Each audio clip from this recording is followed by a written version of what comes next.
In this video, a big truck carrying gas that's squeezed in really tight. Suddenly, the truck's tank breaks open with a huge bang. The gas shoots out really fast and pushes the truck forward, almost like a rocket.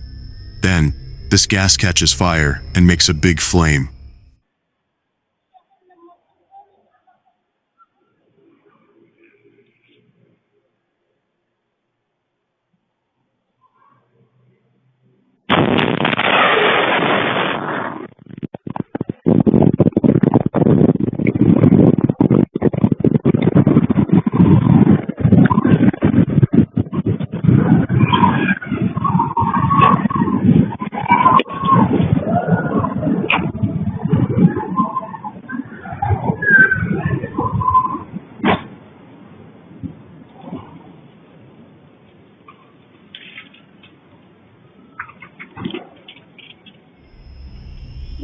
This could happen if there was too much pressure inside the tank, if the tank was weak, or if a safety valve didn't work.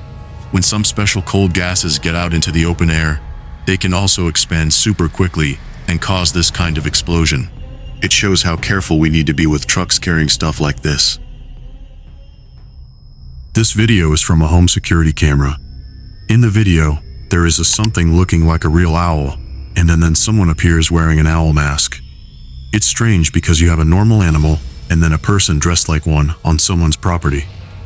The person might be a robber or a burglar, but wearing an owl mask makes it more creepy because you don't know what is its intention. It makes you wonder who the person in the mask is and why they're wearing it. It's a bit creepy and makes you think because you don't know what's going on. In this video, a big crash inside a tunnel in Wyoming. One truck driver was stuck, and smoke and fire were filling up the tunnel. He had to smash his windshield to get out. When he finally got out, it looked like a really bad movie scene with lots of damage. Many vehicles crashed, and there was fire and even dangerous stuff involved. Holy shit! So, I almost died in there, man. Okay, where are you driving? The TVA truck right there. It's up in the tunnel. I was in the yellow pissy truck. My truck's in there too. I'm one of the very last ones, man. Are you? What are you? So the truck on front of me was on fire. Okay. That guy's dying in there. He's dead. Okay. It's burnt up. That was a wild ride. Oh God. That guy's burnt up in there, man. My truck is next in line up here. It's on fire. What's the truck on fire carrying? What's your truck carrying? TVA is my... So the police and other helpers had a tough job. Sadly, 3 people died, and 5 others got really hurt. The fire messed up the tunnel, so it was hard to clear all the broken cars and trucks. The people in charge were trying to get at least one side of the tunnel open again in about 3 days. In this video, some people enjoying the riverside view, and this lady is watching them from this side. Suddenly a rock fall from above, and after that, more rocks fall and all the people suddenly fall into the river.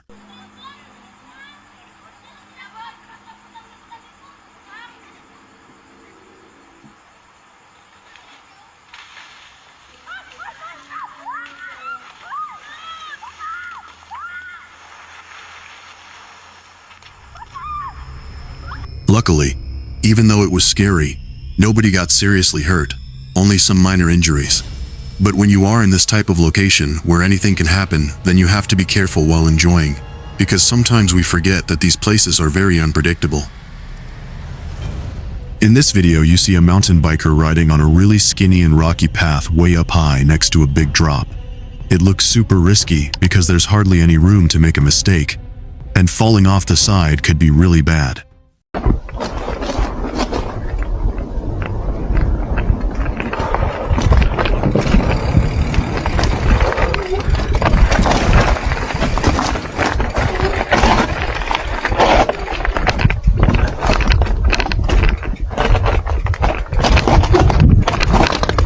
But I don't understand why people do such kind of things where one mistake can be very dangerous.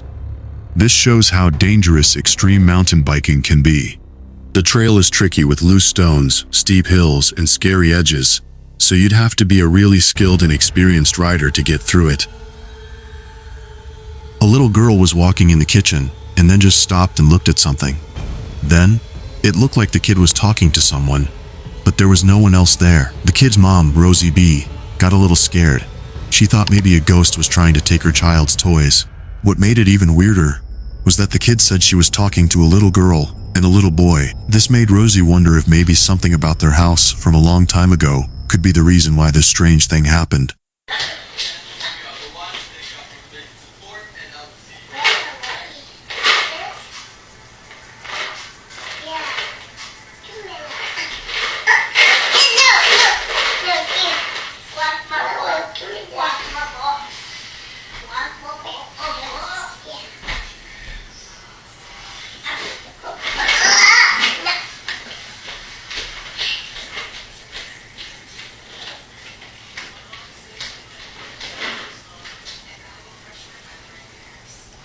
It is always said that little kids have the ability to sense what adults can't. They sometimes make their imaginary friends and talk to them.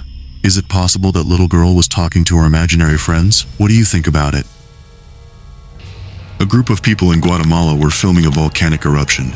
They were standing outside their car, observing the activity. Suddenly, a massive pyrolastic flow of ash began rapidly descending the volcano's slope in their direction. Recognizing the immediate danger, the group quickly jumped back into their car and drove away to escape the fast-approaching ash cloud.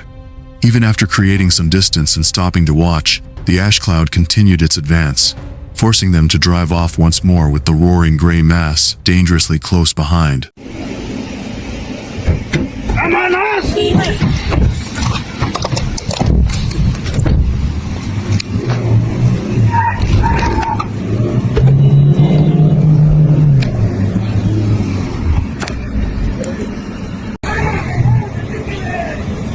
¡Vámonos, Lurkin!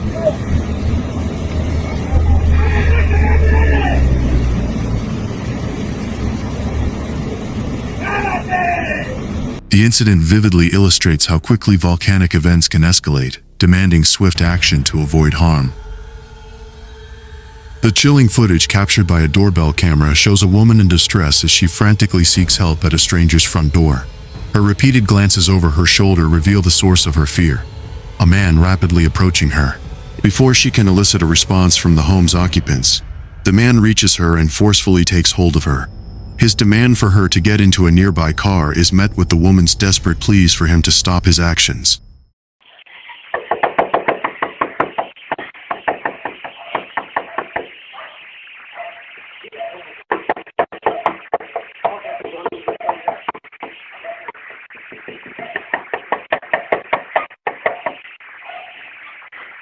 Stop, please, no. No, please. Stop.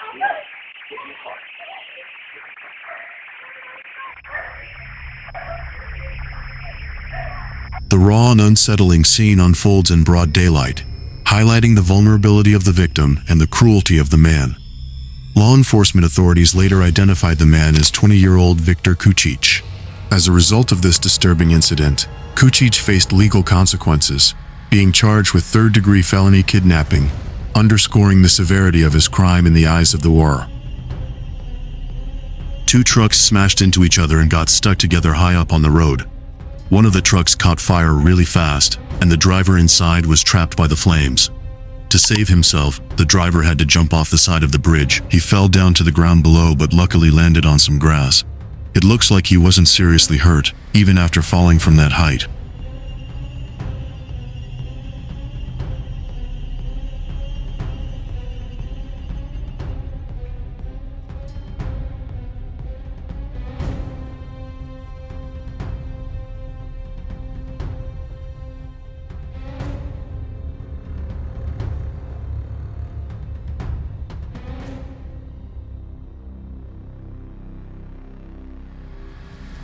It's a pretty intense moment showing how dangerous accidents can be for truck driver.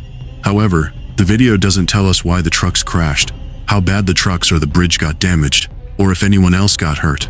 It would have been good to know more about what happened before and after the driver jumped. Also, we don't see if any help arrived, like firefighters or police.